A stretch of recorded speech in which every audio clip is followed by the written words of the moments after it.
mga earthquake nung dalod na record sa Tabaco City.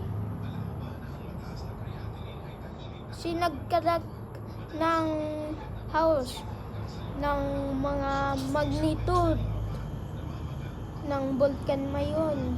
Naglava ay na sulag ng earthquake. May nag-earthquake. Sila lalong humanda ka na.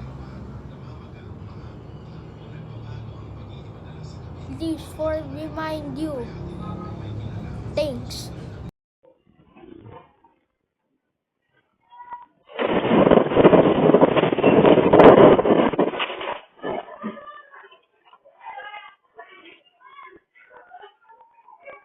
Ng base at tile sa June 5, 2026, 9:58 p.m. nung sa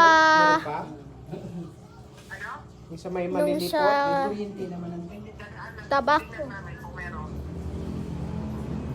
Okay. Nag-reset ng kal nung sa labas. Okay. Pagdilim. Ingat sa biyahe. Thanks.